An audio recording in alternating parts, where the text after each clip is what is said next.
I would like to highlight a couple of points. One is that I do believe that the biggest threat to Europe is that if we don't deal with this crisis, this might seriously damage the way of life in Europe, as we have known it for so many years, and as we Eastern Europeans have been hoping for 25 years ago when we embarked on the road to democracy and freedom. So this is one thing. The second thing is, as on so many things, the real issue is leadership. I must say the question here is, where was the leadership to deal with this crisis? And I think we do have a crisis of leadership. I hope our panelists will talk about it. Not my panelists, and other panelists. I hope my buddy and friend Josko Paro will talk about it. And then finally, let me say this. A few months ago, I wrote a piece which is still in my drawer because my wife talked me out of publishing it, and I call it "Shut Down the Think Tanks. Nobody is Listening." So I just want to, because we all knew this was coming. We all knew there was a problem there. We all knew there are millions of people stuck on the borders of the wealthiest community in the world. We knew there was a security crisis on the borders, and we did very little to stop it. So I'll stop here. Where are the panelists? Come on, panelists. Yes, that's you. Absolutely.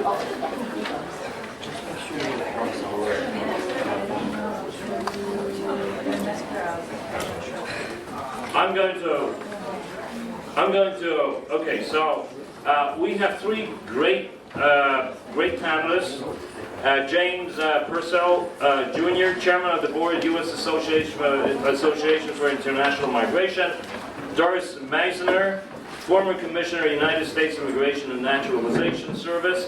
And finally, Susan Martin, Director of the Institute for the Study of International Migration, Georgetown University.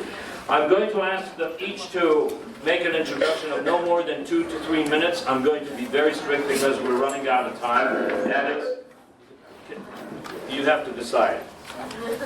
Okay?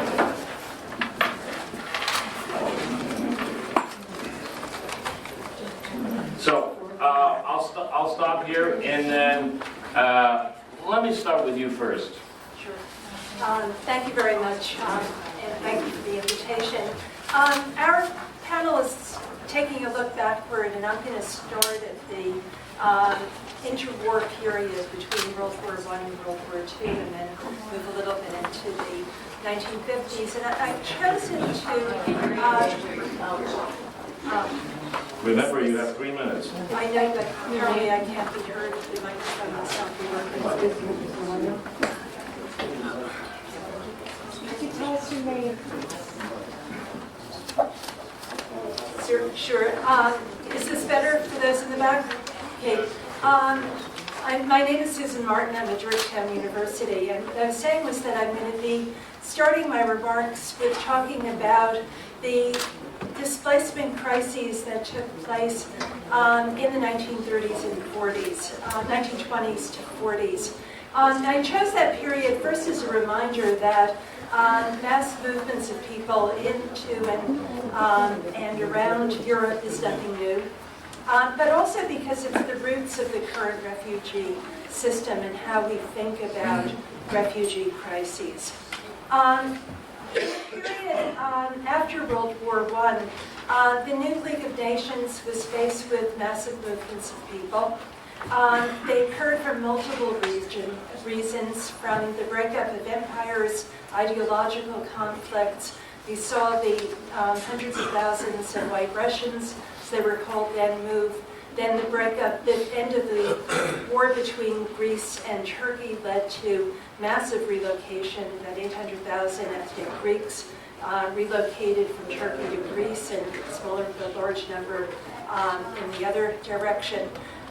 The League of Nations addressed this through establishing an Office of a High Commissioner for Refugees, a very famous explorer named Nansen, who was respected throughout the world. Nansen not only figured out ways to provide assistance to those who had been displaced, but more importantly, he focused on protection of those populations. Did it through a very mundane process. He established what we still call the Nansen Passport.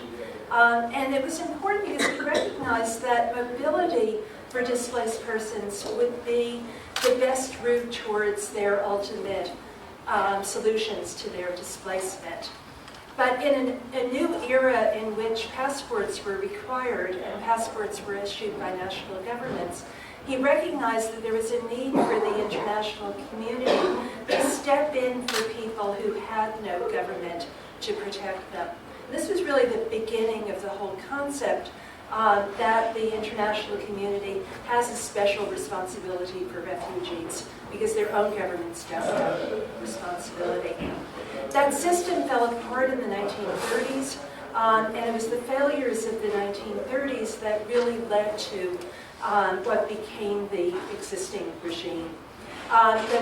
One of the main failures was the Avion Conference to try to find solutions for refugees from Nazi Germany.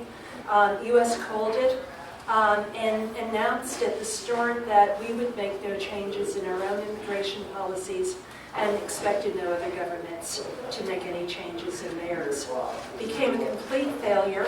Hitler was reportedly said after Avion, now I can do anything that I want to Jews in Germany because the rest of the world didn't care. During the war, there was another conference in Bermuda in which from the cable traffic, it was clear that the governments participating knew that there were death camps, but made the decision not to take any action to try to save refugees in Europe because Hitler might have pushed them into the way of the Allied forces as a strategy rather than use his trains to take the Jews and others to the death camps. After the concentration camps were liberated, it was very clear what the consequences of the 1930s policies were. And as a result, we ended up with some very important developments in the 1950s. The establishment of the UN High Commissioner for Refugees, the International Committee for European Migrants, the predecessor of IOM, and very importantly, the 1951 Refugee Convention. And underlying all of those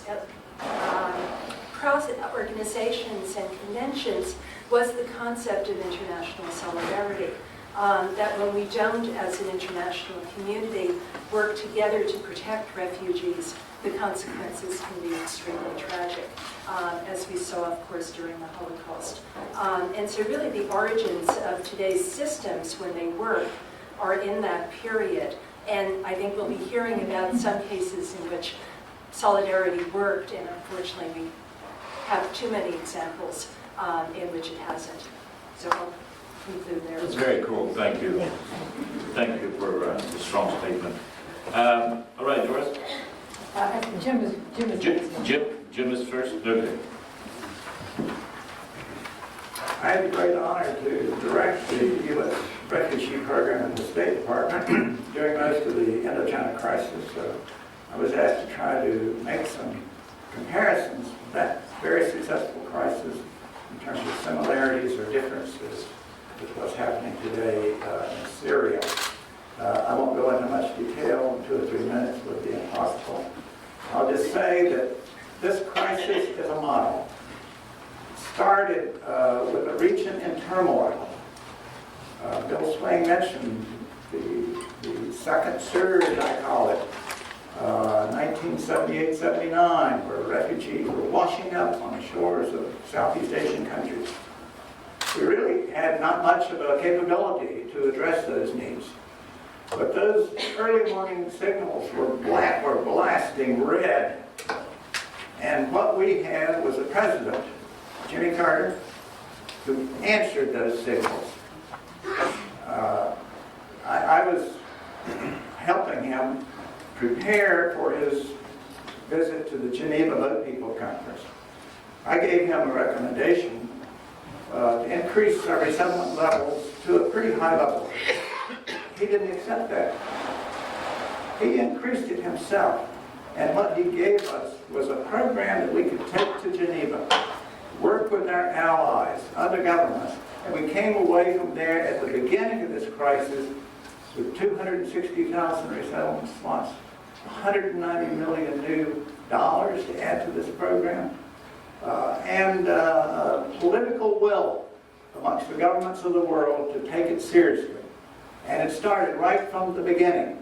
And I can attribute that to substantial presidential leadership. I think that is critical.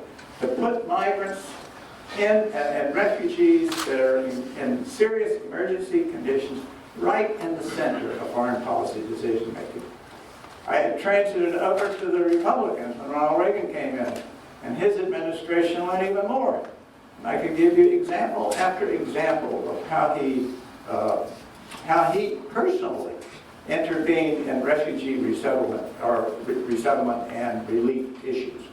But we had two. We had Carter, we had Reagan, and that made this program work. I will close with just one example of Reagan. Remember 1985, we were in the midst of East-West tensions between the Soviet Union and the United States, and other big issues: arms control, trade, human rights.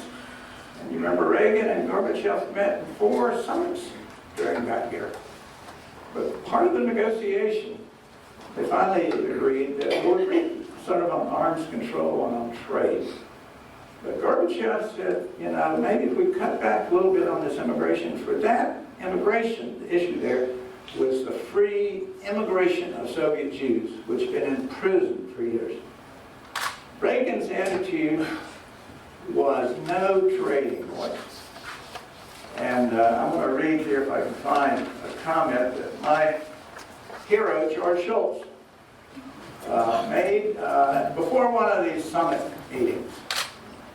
He wanted to let the world know where the Reagan administration stood on the trade-offs between these 3 concerns. Here's what Shultz: until there is substantial progress in the vital area of human rights, advances in other areas of the relationship are bound to be constrained. Token gestures for short-term lowering of barriers will not suffice. And it is on big issues. That's the kind of leadership that we had, and that's what made this program successful. Absolutely terrific. Thank you so much. Please. Okay, my name is Doris MEISSNER. I've been asked to talk about the Cuba example. Cuba example is somewhat similar, in many ways awfully different, because it's pretty much a uniquely U.S. relationship and flow and reasons for Cuban migration emergencies. Because of the limited time, let me not tell you anything about the kinds of flows, etc. We've had a series of immigration crises with Cuba, beginning with the Cuban Revolution in the 1950s. But the one that was treated quite differently from the ones that came before happened in the 1990s, happened in the early years of the Clinton administration. And I think that the response that the United States made includes within it many of the elements that are general when you talk about mixed flows in the way that General Swing did, that Ambassador Swing did, and about managing these crises. So let me just tick through a couple of points and what the takeaways are, and then we can go on to discussion. So in response to the 1990s Cuban immigration crisis, the big issue, first and foremost, of course, was safety, perilous crossings, the boat people, kinds of things that we see that happen across the water. The United States put into place Coast Guard interdiction, introduced the concept of safe haven, which we had never used in this hemisphere before, and safe haven was set up in Guantanamo for migrants to be taken to Guantanamo, both Cuban and Haitian migrants, for screening and processing, because these were mixed flows. We established something called the wet foot, dry foot policy. If you got to the United States, you could stay here. If not, you were taken to safe haven. But the counter then to that was the whole idea of providing legal channels, legal ways for people to get to the United States. And that, in the case of Cuba, required a negotiation, protracted negotiations with Cuba. And as a result of those negotiations, we altered the ways in which we administered our immigration laws, which led to a guarantee to Cuba of 20,000 people a year coming from Cuba to the United States. We established in-country refugee processing in Cuba. We gave special consideration to family members leaving from Cuba, along with political prisoners. The point is that we put into place as robust a legal immigration program across the different pathways of our established ways of coming to the United States as we possibly could. And this, of course, we did with a country with whom we did not have diplomatic relations. So that here is a country where there is not a formal relationship, but on migration matters, the issues were sufficiently acute that we talked to each other. Now, the takeaways from that, it seems to me, go to the point that Jim made, which is that if you are going to deal as a country or a region effectively with these kinds of crises, it must be a whole of government response. It requires your diplomatic tools, your law enforcement tools, your immigration policy tools, your law enforcement tools, but it requires, I totally agree with what Jim says, that migration and the humanitarian as well as the managing of migration has to be at the center of your thinking about your broader foreign policy. It cannot just be a detached, on the side, other kind of activity. In addition to that, the overall goal and aim, where large flows are concerned, must be legal, safe, orderly. And in order to get legal, safe, orderly movement of people, you have to put into place both protection and prevention mechanisms. Getting it right is going to always be controversial with domestic constituencies because constituencies fall either on the protection side or on the prevention side. It's very hard to get the integration and the blending, but that's what leaders and agencies that are responsible for these programs have to strive to achieve. And then finally, you have to work with states and regions that may not be friendly folks whatsoever. You have to simply recognize that these issues and the humanitarian dimensions of them, as well as the management dimensions of them, have to supersede other kinds of considerations. And with that, you actually can manage these things, but they're almost entirely going to be very long-haul propositions. These agreements that we have in place with Cuba exist today, even though we have now finally opened up a relationship with Cuba, and it is an unanswered question how we're going to disentangle that as part of now a normal relationship. Similarly, in Indochina, we, until almost, well, I think 1990s, I don't think we finished up the Indochina program, all the legal parts of it, until the 2000s. All right, 97. So these are long-term commitments, long-haul responsibilities, and you just have to recognize that as part of managing this kind of change. Three excellent statements. Thank you very much. Let's go to the Q&A immediately. I'd like to ask you to state your name and please ask a question. No long statements. Sorry about that. Yes, please. Am I too intimidating? I'm sorry about that. Do you want to point out to the person? Yeah, I will. Yeah, but I don't see him. Everybody wants to go to the call. Yeah, please. Yes, thank you. I wanted to ask Mr. Purcell that he was investigating the similarity and differences in the response to the elections crisis vis-a-vis the current issues in the Mediterranean. What, in your views, are the commonizing differences, striking points that you have been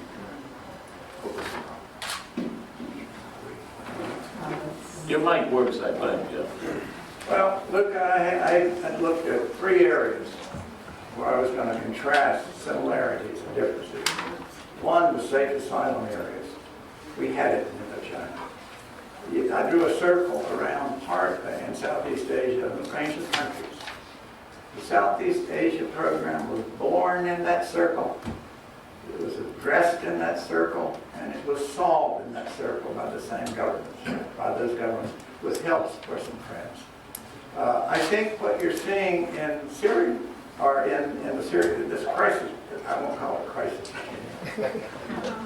is that asylum is being threatened. I think when you can use, you can go to an asylum country and just use that as a transit point to go to somewhere else, that's a vulnerability for asylum. I was recently in the Middle East. I talked to a number of European national and international leaders. They were recognizing also the vulnerability. I came back home and I saw an article in the Washington Post.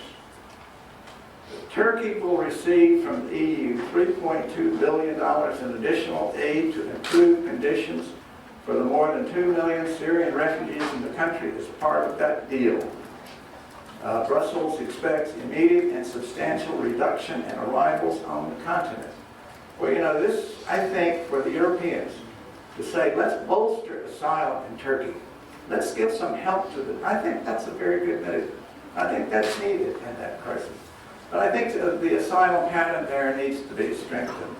I also was going to compare the possibility for comprehensive solutions. We did it in Indochina. In fact, we had something called the Comprehensive Plan of Action. That brought that program to an end. Right now, that's not even possible in the Middle East. The war is still going on.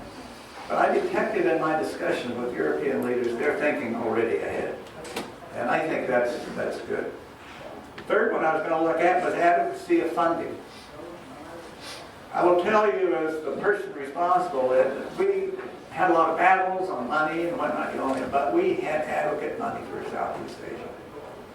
And I think that's a large part because our president were behind us. They made sure that it happened. In the Middle East, I'll give credit to the UNHCR and UNDP. They've come forward recently with a whole new programming scheme. They call it 3RP. The 3 R's are Regional Refugees and Resilience. They've put together this little gap, we used to talk about, the refugee relief to development. Well, they've folded all of that into one system. It's a very good system. I've been reading the reactions and use it for fundraising, for program planning. The problem is not being funded. You look at the 3RP response from the governments, it's pathetic. And I have a chart I was going to show you that as the crisis worsens, the funding is decreasing. That's the wrong pattern. So that's the main difference. And I think as long as, in my own view, as long as the major European governments are hosting large numbers of asylum seekers and are using their money for them, they're not going to be able to contribute to the international effort that UNHCR and the other agencies are providing. So I think there are a number of differences. The funding, I think, is critical. I think the asylum countries in Europe are substantially underfunded in my discussions with them. Thank you. Next question. Hi, my question is for Ms. Meissner. Can you please speak up? Sure. My question is for Ms. Meissner. Is that better? Okay. You discussed the Cuba policy in the early 1990s, but didn't go into discussion of the Haitian policy at that time, which was very controversial and contradictory to what happened with Cubans. There was no order for Haitians, and in fact, Haitians who arrived in the United States were presumed to be economic migrants and were sent back despite high levels of political persecution in Haiti at that time. So my question to you really is, how does this compare to what's happening in Europe now, and what's the lesson for Europe? Is Cuba really just an anomaly, our policy towards Cuba, when in fact the policy we had toward Haitian migrants is more the norm? And do we see similar parallels in Europe with migrants coming from Syria and the Middle East versus those coming from Northern and Central Africa? Yes, I think there are actually some parallels, and the issues of Cuba policy for the United States over all of this period have always been complicated by the Haitian issue and the Haitian flows. You know, we just have to recognize that for lots of reasons, much of them domestic politics, Cubans have had special treatment in this country and still get special treatment because of something called the Cuban Adjustment Act, which is that if a Cuban is in the United States for a year, he or she is automatically eligible to apply for a green card. That does not apply to any other nationality group. And that kind of special treatment was basically set aside when we did the Refugee Act of 1980. However, Floridians maintained that special act for Cubans in the Refugee Act, even though we abolished all other nationality-specific benefits when we did the Refugee Act and adopted the International Convention. So that always has been a complication. But that was one of the things that was so extraordinary about establishing wet foot, dry foot, because wet foot, dry foot actually did then treat Cubans from the standpoint of enforcement similarly to the way Haitians have been treated, which is if you get to the United States, you can apply for asylum, but if you don't get to the United States, you are in a safe haven setting, and it's a first asylum situation rather than a country of destination situation. It's a much longer story to all of that. But I do think that what you're pointing out in terms of parallels, it's not an entire parallel with what's going on in Europe and Northern Africa vis-a-vis the Middle East, but there are similarities. These are not simple questions. Yeah, could I actually add something on that since I was No, also involved a lot, but we were all involved in these. And that's that just before the Cuban outflow of boats in 1994, there had been a change in policy with regard to Haitian arrivals. From 92 to 94, the policy had been interdiction and direct return to Haiti. But as the conditions deteriorated in Haiti, human rights abuses were increasing. The policy change that was made in 94, which I think has been picked up by a lot of other countries, was basically protection for everyone but admission for no one. And so the Haitians who were interdicted either went to Guantanamo or another, lots of negotiations with other neighboring countries. But none of them were granted admission into the United States. And I think that became the roots of policies that we're seeing today in Australia and seeing in Europe, and sometimes with real protection, but often without adequate protection as that part of the equation of protection, but no admission. So I think that that's a very, very important lesson and also parallel for the current situation. I have And the a other question. part of it is that we did set up in-country processing in Haiti Yeah. at the same time that we set up in-country processing in Cuba. I have a question to you, all of you. The elephant in the room is that we have the problem with extreme Islam, terrorism, coming into the mix of this, able to separate. There are a couple of things layered on top of each other. One is the migration crisis, the other is the Syria, the war in Syria, and then the third is extremism that has come to our shores. And none of the situations that you have mentioned as a possible example has had this complicating element. Could you comment on that? Well, actually, I disagree with you.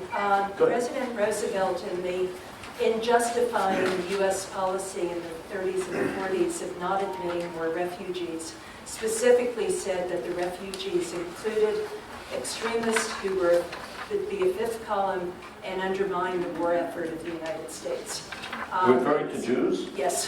That's And interesting. if you think back to the Red Scares in the 1920s in the United States, they disproportionately focused on Jewish immigrants, on the deportation of Emma Goldman to Russia. Anarchists, communists were seen as a major threat, and so the discord in the 1930s in the United States were that this was increasing admission of refugees was a fundamental threat to the security of the United States. Very, very similar language to what we're seeing today. Okay. Any comments on that? Well, we had in DORIS when we were processing Cambodia. We had in DORIS and the Immigration Service had to interview a lot of Khmer Rouge fighters, combatants. And we had to determine, and under our law, if you had participated in wars or loss of life, you were ineligible for U.S. resettlement. We had to interview these folks and to determine who was eligible to come to the United States and who should be kept out because they were extremists. This was a very difficult process. In fact, we even had to involve President Reagan, who issued a national security decision memo. We have a letter from President Reagan saying that we want to give these folks a good shot.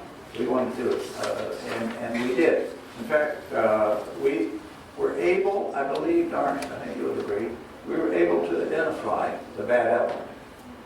And we did admit, I remember we sent the cable out to all of our folks in the field after it was all over, said we had been able to approve a very significant number, and it was one of the most difficult. But I think one of the key issues now, I know we're in the U.S., we've resettled, I think, 2,350 Syrians since the war. For a country that has traditionally been the leader, that's pretty poor. We've got probably the best, most sophisticated intelligence capabilities in the world. I believe that we can identify the elements that need to be restricted from this country, and I don't think we ought to disqualify any group because of religion. I don't disagree. We still have time for sir. Yes.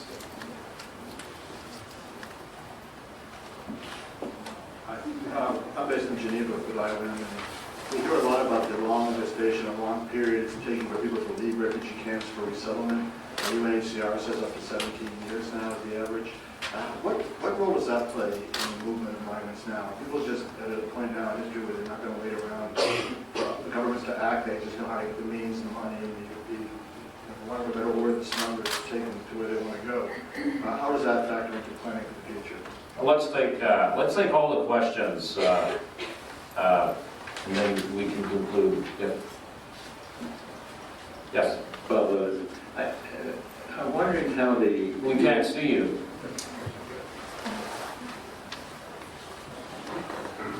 I'm wondering how the European countries, in trying to decide who's an economic migrant and who is a political or other type of migrant that would seek asylum, how in this kind of environment that we're in with this rush of refugees, how are they able to define who is economic and who is otherwise?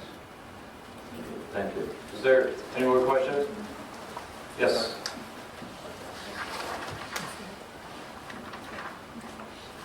Hi, I'm a grad student as an educator, and I'm kind of new to all these issues, and I just want to know, as a future educator or just an average person, how can I help to help the cause or diffuse, I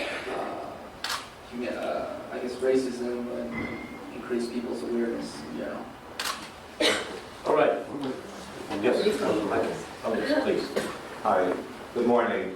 I want to thank Ms. Martin for that correction. I really appreciated that. My name is Andy Shalal, and I wanted to ask, being that the United States is largely responsible for the current crisis in the Middle East after the war, And I know that after Vietnam, we settled about 150,000 or 200,000 folks, if I'm correct. We limited this time to about 10,000. We have obviously a much bigger responsibility for what's going on, considering that there are going to be about 1 million people that are going to be displaced or have to leave their country because of the crisis that we basically created in that region. What responsibility does the United States have? And why haven't we moved on this quicker, aside from the idea of xenophobia? Because I don't think that's the only thing. I would like to see what are the causes that are preventing us from being more accepting of the refugees that need to be resettled. Well, okay. It's just such a pity that moderators don't have a right to respond to questions. I'd so much love to. Sir, I so much want to engage in a real debate with you and a tough conversation because I disagree with you. But let's go. Let's go to the panelists. Would you please comment on the questions, including the last one, of course. Yes. Who's first? Go ahead. Please. Quick comment on the protracted crises, and that protracted situations for refugees, that has become the norm. Actually, it's probably more than 17-year average that refugees are displaced before there's any solution, and very, very few of those are ever resettled. And that's part of the reason that the shift to trying to think about not just responding as a humanitarian gesture, but also as a development challenge is so important, because people are going to be displaced for very, very long periods of time. Because the conflicts don't end, and there are really very, very few solutions.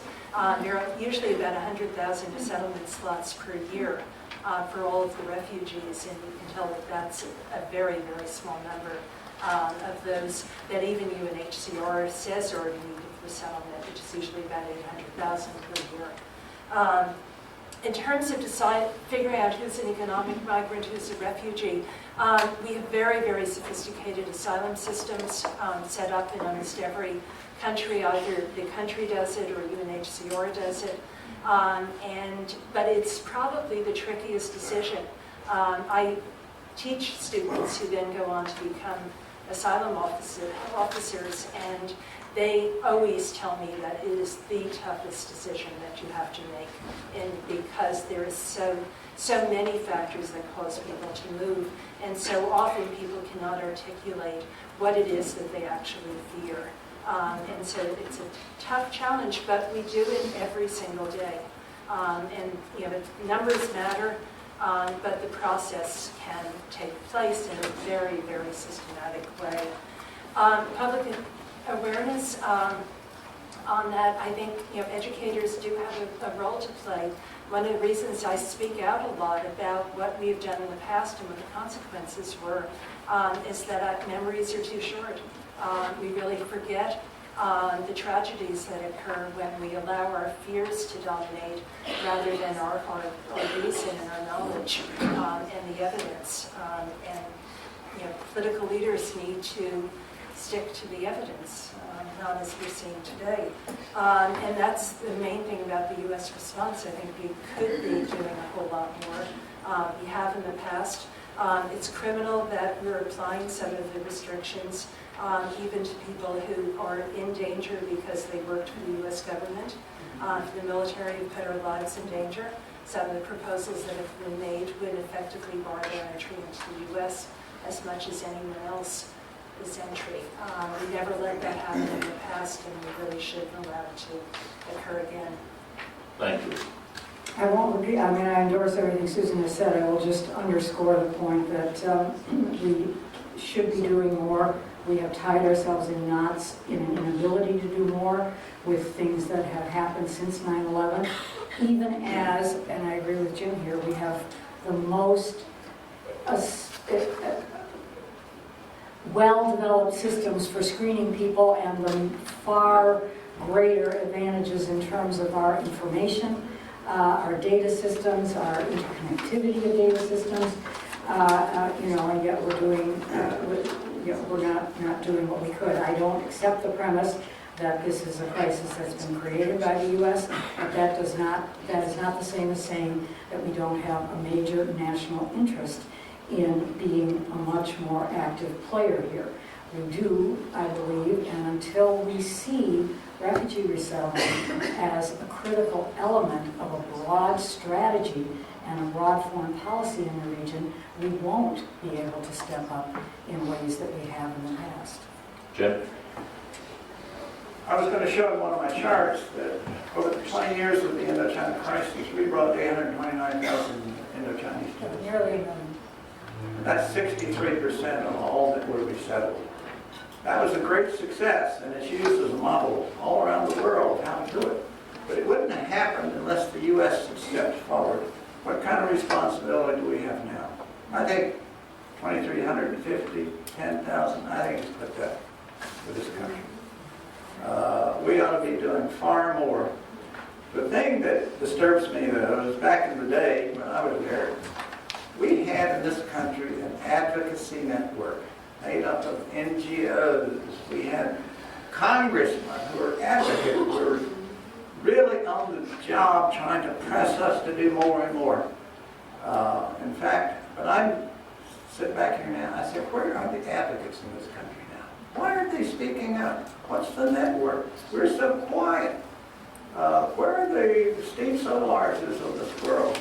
Where's the Mark Hatfields? Where are the guys that develop consensus within this country, that help us overcome these kinds of problems and attitudes? I think it's dead now, and it ought to be renewed. All right, well, thank you very much. Before I thank the panelists, I want to just say two things. One, I'm the kind of Hungarian who goes out and gives speeches defending America to the Americans.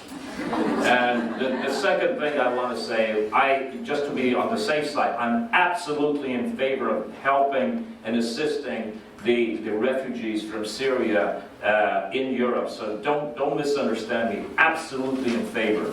And so with this, I want to thank Susan, Doris, and Jim for an excellent, excellent panel. Thank you so much. I wish we had more.